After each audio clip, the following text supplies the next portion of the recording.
Welcome to Metro Talk. I'm Kent Scheffel. Thanks for being with us. Pat Gowan, one of the editors with the Post-Dispatch, is here. Welcome, Pat. Hi, Kent. And Jim Schrader, the publisher of the Telegraph's alongside. Welcome, Jim. Hi, guys. Jim, the St. Clair County Board is looking at the possibility of issuing $500 million of bonds to attract international cargo flights to MidAmerica Airport. If they go forward with that bond issue, that's twice as much as it costs to build the airport. Should the St. Clair County Board be going forward trying to attract those international flights to MidAmerica? It seems preposterous to me. Number one, that it appeared that Lambert, formerly known as Lambert International, I don't know if it's international anymore, it looked like had a deal in the bag for a cargo hub for flights from China. Bringing Chinese goods here, offloading them, immediately reloading the plane with American goods and sending it back. And due to the wisdom of the legislature in Jefferson City, which is another world from St. Louis and St. Louis County, couldn't get the deal done, couldn't get the incentives passed through. I think there were two or three Chinese flights into Lambert, and that was it. And basically, the deal has now fallen apart. So the St. Clair County Board said, well, obviously they would consider a hub in Metro East. We really don't have a problem with air traffic here at MidAmerica Airport. We can handle it. I mean, it's not like we even have to have any controllers at all here because of all of the flights coming in. And if we spend $500 million for some more warehouses and build it, and they will come. I don't know that that's a safe bet necessarily. It seems to me that if I were on that board, I'd want a few more assurances from the powers in China that they would be committed to coming to MidAmerica Airport before I would start talking about floating a bond issue for $500 million.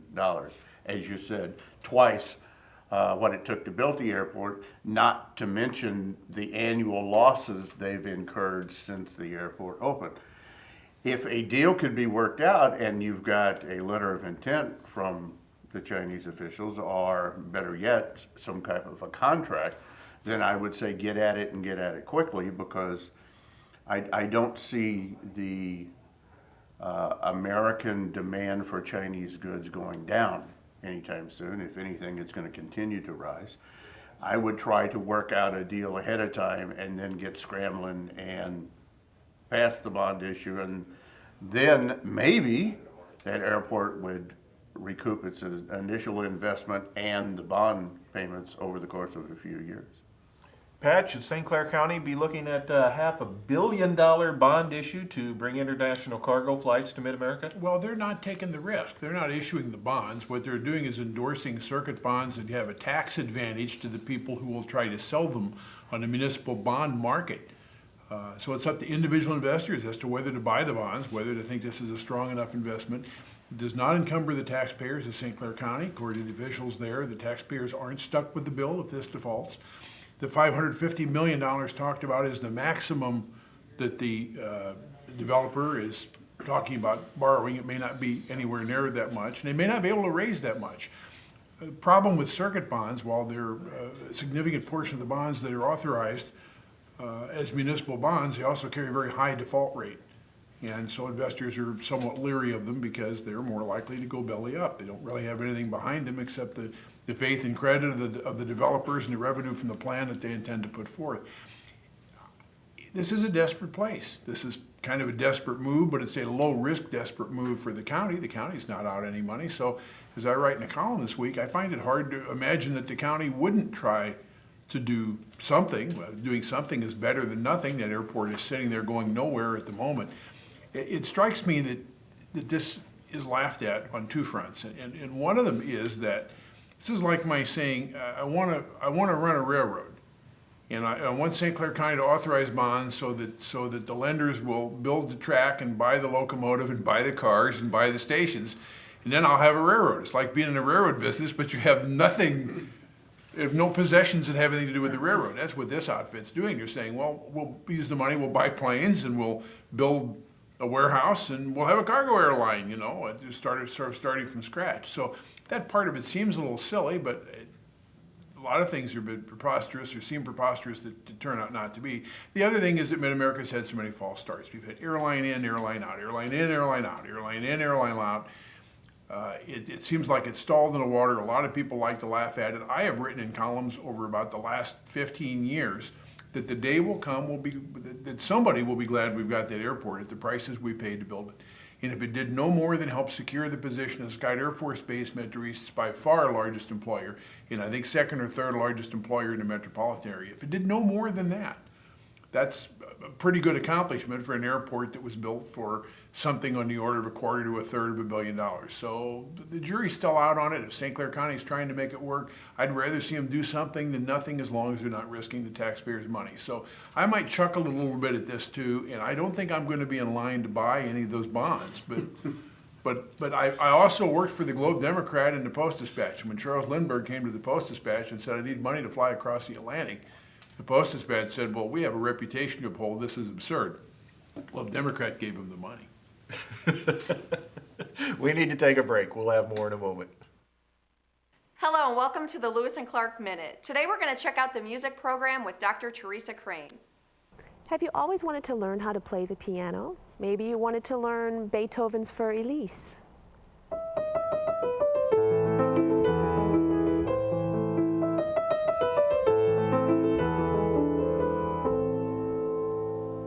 Or maybe you like a more popular style like Jim Brickman.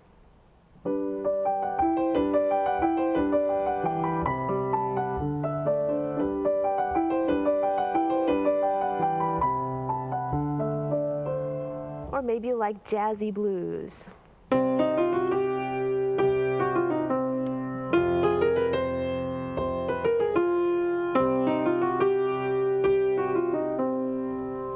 You can learn all this and more right here at Lewis and Clark Community College.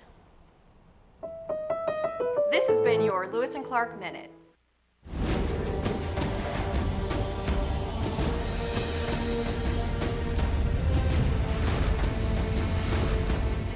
When you open a book, you can explore new lands, make new friends, and discover new adventures. There are amazing possibilities when you open your mind to reading. Explore new worlds. Read. 60-inch screen, high definition. Football season is coming up. You can watch it right here. What do you think? I'll take it. Huh? Yeah, that's what I'm talking about.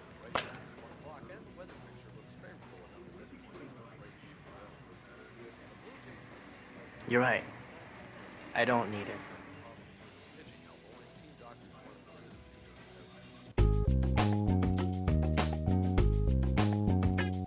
Watching Metro Talk, I'm Kent Scheffel. Jim Schrader and Pat Gowan are alongside. Pat, Senator Bill Haynes says the new Illinois Open Meetings law is becoming somewhat of a deterrent to people serving in public positions because of the online training that those people now have to go through in order to meet that open meetings law. Haynes says maybe we need to make the law a little more user-friendly. Do you agree? Well, I like Bill Haynes. He's a good man. And when he was state's attorney in Madison County, if I went to him and said, listen, Bill, I got a speeding ticket for going 70 to 55 zone, but it was kind of inconvenient out there, and I'd rather go 70, so can you fix this? I think I know what he would have said. And this is sort of like that. The law now says, the legislature passed this, that you've got to have Open Meetings Act training to be a member of the city council or school board or an advisory board or whatever. Because these laws are so broadly misunderstood, they're so broadly ignored, they're so broadly violated that we really need to do something to keep the public in touch with this government. I don't really like the training either. My druther would be a lot worse for them. My druther would be that a willful violation would be a felony. If you want to get serious about having accountable government, if you want to get serious about government showing you and telling you what it ought to, get government serious about being honest about the way things really are, hold them criminally accountable for willfully failing to tell you what the law says you're allowed to have, and that'll solve the problem. Now, whether Bill would support that, I don't know. The problem he's pointing out, and I think this is coming from the mayor of Wood River, and I have no idea how compliant Wood River is. I don't really deal with them very much. I'm going to give them the benefit of the doubt and say that they're great. Who knows? The problem they've got is when they've got the cemetery advisory board of 6 volunteers that meets twice a year. They don't want to take the time to go through the training. I'm making up the age, that board. I don't think I got one, but something like that. They don't want to go through the training. They want to take the time. And the idea is that these people are already giving the public so much of their time. Why should we further burden them? And I think that's indicative of a wrong-headed approach to government entirely. The idea that people who are willing to serve in government are entitled to something more than comes with the job. It's public service. It's giving something back. I think thinking that they are underappreciated, that they're underpaid, that they're under whatever, is the first step toward them thinking that way themselves. And when somebody in government thinks I'm not getting as much out of the job as I'm putting in, that's the first step toward corruption. And I don't like that. So I agree with Bill Hayne. I think this is probably onerous. I think if we just make it a felony, they will educate themselves just like you'd expect. And that would solve the whole problem. And I would look forward to him introducing a bill to that effect in the General Assembly. All right. Just to clarify, if Pat had taken his speeding ticket to Bill Hayne would have told him where to mail his payment. He would not have fixed the ticket. I hope I didn't leave any impression. Bill Hayne would have said if the law is inconvenient, that's just tough. That's right. Which is my point, because essentially he is now complaining that the law is inconvenient. Yeah, and I understand that. I think the questionnaire is something like 70 pages long, or that's what I've heard. I have not gone online to look at it. Frankly, I don't care. I understand that does seem onerous to some people that are volunteers. The naysayers say, well, that may cut down on the number of volunteers. Okay, so be it. If that's the way it is, I know of people that have served on other boards on a volunteer basis, and the paperwork that they have to wade through, and the budgets that they have to look at, and the different documents that they have to review takes a lot of time. And for that, I applaud them. I applaud anybody who's willing to go into public service, especially go into public service with no compensation. And there are a lot of those out there. I agree with Pat. The violations of the Sunshine Law are such as they call it in the state of Illinois, because it's not very tough in the state of Illinois. The violations are rampant. People use all kinds of flimsy excuses to go into, quote, executive session to discuss personnel matters, which means nothing, which means that you can go behind closed doors. You don't have the press in there. You don't have anybody else in there questioning what's going on. You get some type of sketchy minutes later on, but it's very sketchy. It's certainly not a verbatim transcript of what went on behind closed doors. And there is no penalty for that.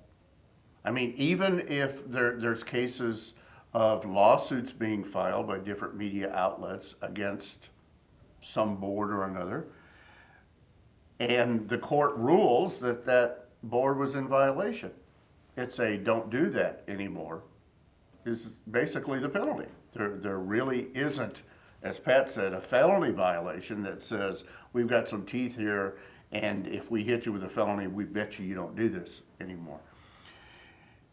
Classic government, if it's 70 pages, it's probably 65 of them are wasted, and it could have been boiled down into less legalese.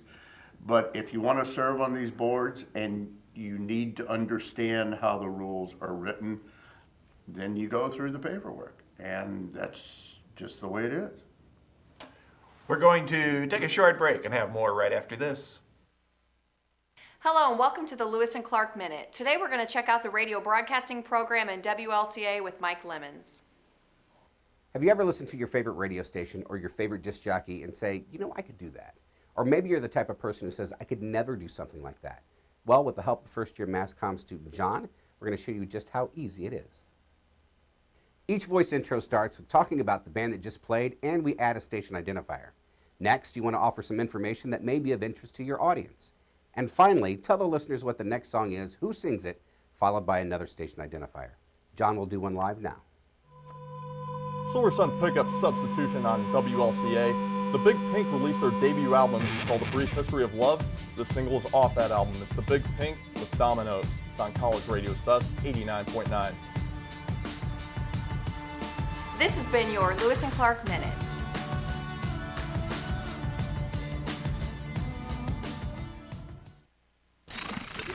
What's that?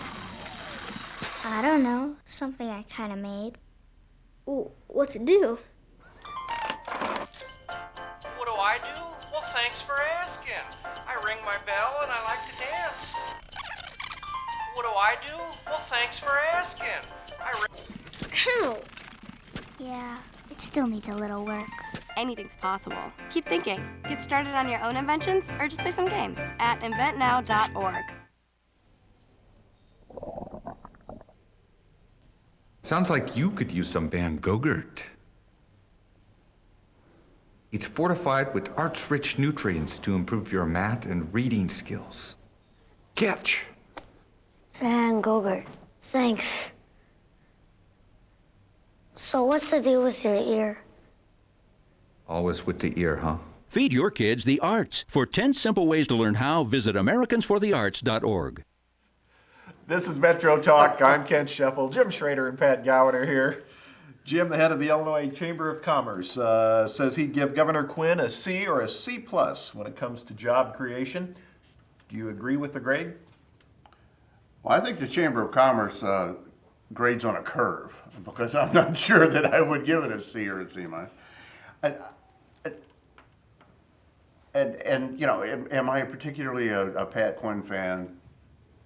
Not really, but I'm not really a detractor either. Here's a guy who inherited a very difficult situation in a very difficult environment, in a very difficult economy. I hear all of this discussion about, well, Pat Quinn hasn't created enough jobs, or Barack Obama hasn't created enough jobs, or Jay Nixon in Missouri hasn't created enough jobs. I'm sorry, I didn't know it was in the governor's job description to create jobs. They don't create jobs. At best, the only way they can create jobs is if they expand government, which to me is distasteful, by adding government workers. That's certainly not going on in the state of Illinois. On a per capita basis, we have fewer government employees than most states our size. So I don't know that it's necessarily fair to paint Governor Quinn negatively, but since that's the way the game is played, many of the issues that have come out of Springfield have not been conducive to job creation, to small business, which creates the vast majority of jobs in this country, vast majority of new jobs, in this country. So there has not been very much growth in the state of Illinois. So I would say, no, that's not been very good. Governor Quinn went on a defensive and said, wait a minute, look at the Mitsubishi plant in Bloomington. They're adding jobs back. I say to him that I think it's probably the increase in demand in automobile sales that have gone up the past couple of years that probably necessitated bringing some of those jobs back. It isn't necessarily because of anything that Pat Quinn did or anything the legislature did.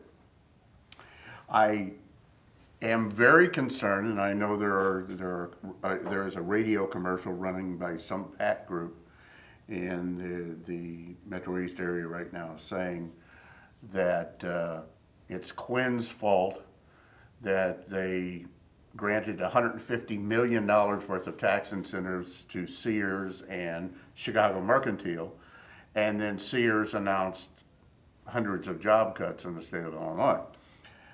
That is true. I don't know that you can blame Pat Quinn for that. I guess on one side, you could say if Illinois had not granted $150 million worth of tax incentives, the impact would have been worse. On the other side, you could say Sears kind of went, nah, you gave us a bunch of money and now we're going to cut a bunch of jobs.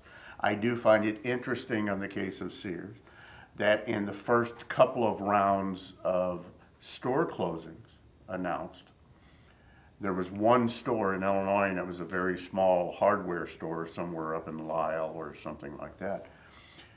When the incentives went through from the Illinois state government, where Sears shares parts of $150 million incentives, the next list of store closings had 15 names on it, and 5 of them were from Illinois. But that was after the incentives were granted. It would seem to me that somebody should have had that discussion with Sears up front. Chamber of Commerce is a kind of a political group unto itself. It is self-serving. They're going to use grades to draw attention or detraction from elected candidates. They judge Governor Quinn a C. I don't know that we can blame him. I think we have to blame the economy, and until the economy rebounds, we're really not going to have a substantial growth in Illinois or in the United States for that matter. We're barely staying even in the United States. Pat, the Illinois Chamber of Commerce has given the governor a C or a C plus on job creation. Do you agree? Given where that organization is politically, if I were a Democrat governor and I got a C plus in the Chamber of Commerce, I'd put it on my campaign literature. It's probably like getting an A plus from a more liberal organization. And like Jim says, who knows? Everybody's got an agenda involved in this. The people who don't have agendas don't bother with this sort of thing. I think it's indicative of problem in politics. If you run for the presidency or you run to be governor, you spend a good part of your campaign promising people who are stupid enough or naive enough to believe you that you can do all kinds of grand things. I can give you $2 a gallon gasoline. You know, my programs will generate unprecedented employment or re-employment in the state. Pick something and they'll say it. And then they know it's bull when they say it. And they pander to the votes. And then once they get elected, those who manage to get elected, then it's trying to backpedal and saying, well, you know, I don't have unilateral power to create jobs. What do I have to do with the price of gasoline? I can't fix that. So that sometimes if enterprising reporters look at the difference between what somebody says before he's elected and what he says after, there can be a tremendous variance in what's not only from what's promised to what's delivered, but from what's promised to what's acknowledged after the election. So I'm with Jim about the governor creates jobs. Government's a very complex animal. The governor has nowhere near the power people think that the governor has. The president has nowhere near the power. And the party out of control, come election time, was very quick to point that out, you know. But listen carefully, because you got a lot of Republicans saying, as you would have if it were the other shoe was on the other foot, you've got a lot of Republicans saying, well, Obama's impotent as a president. This man's not doing us any good. He can't do any of these things. Listen to all the promises our guys make. But then if their guys win, the next time it's going to be, the shoe's going to be another foot. The Democrats are going to be saying, you know, look at how impotent the Republican governor was. The Republican governor says, well, I can't do all these things for the Republican president. You know, it's cyclical. I'd like to think the American electorate gets smart enough to get past that, but they don't. So we end up trying to pin the governor to the wall with a grade on one tiny aspect of what's under his control, and I think it's naive. Wouldn't you love for people to understand the 43% of registered voters that decide to come out in a presidential election, if you're lucky? Wouldn't you like to be able to convince them that whoever is running for president or they're running for governor, they're not running for king? They don't get to do all of this stuff that they're promising. And people are so gullible. They believe that, oh, well, you know, President Obama has been good to the unions and he's going to create all of these new manufacturing jobs. President Obama doesn't create jobs. The same way for Pat Quinn. They are rhetoric. To even call them promises is in my opinion, kind of distasteful, because a promise at the time means that you have some ability to make it happen. You're going to try your best to make it happen. They have no ability to do any of this stuff. including $2 gasoline or a workstation, a colony on the moon, or creating 1 million new jobs, or whatever the campaign promises. It's just words coming out of their mouth to get you to act in a certain way, to march lockstep down to the polls and vote for this candidate or the other. And the day they take the oath of office, they begin the backpedal. Jim, lawmakers in Springfield are disagreeing over whether or not we should have 4 years of math required for high school students. Some are saying yes, some are saying no. Should we have that 4th year of math requirement for high school students? I guess I'm not sure that I don't know when it changed. When I was in high school, we had to have 4 years of math, and I understand that we were doing it on the back of the shovel with charcoal in those days by coal oil lantern. But we had to have 4 years of mathematics. So I don't know when that really changed or if it's been different in other schools. We keep hearing how the foreign countries are turning out more doctors and more scientists and more computer programmers and all that, much of which is based in mathematics. It would seem to me if we ever want to try to catch up with much of that brain trust and reestablished ourselves as a country on that brain level, that all of the math and sciences need to be dwelled upon, and maybe we spend less time in other pursuits and more time in math and science. Pat, do we need 4 years of math in the high school? I'm afraid it may be more wishful thinking. I took all the math I could get in high school because I thought I was a smart kid, and smart kids were expected to do that. As my life turned out, I would have been much better off to leave trigonometry alone and take typing. I'm a terrible typist, and that's much more relevant to me than a lot of the math I took. I think everybody needs strong basic math skills. That's a given. But I think math teachers, good, gifted, motivating math teachers, aren't real easy to find. And the people with mastery of those skills are in high demand in private industry and often end up there because they're paid better. If you pour more people into higher math classes, you're going to need more math teachers probably than you're going to find good math teachers. And if they're not good at the higher levels of math, then you're probably wasting their time, your money, and the kids' time at the same time. I'd like to see emphasis put on more quality mathematic training and maybe more effort into attracting the kind of kids for whom this will be valuable as their lives proceed and separating the difference. But I don't think everybody needs trigonometry, and I don't think we can find enough teachers to make that happen. That's going to do it for this edition of Metro Talk. Thanks for being with us. Jim Schrader, the publisher of the Telegraph, has been here, along with Pat Gowan, one of the editors with the Post-Dispatch. I'm Kent Scheffel. We'll see you next time.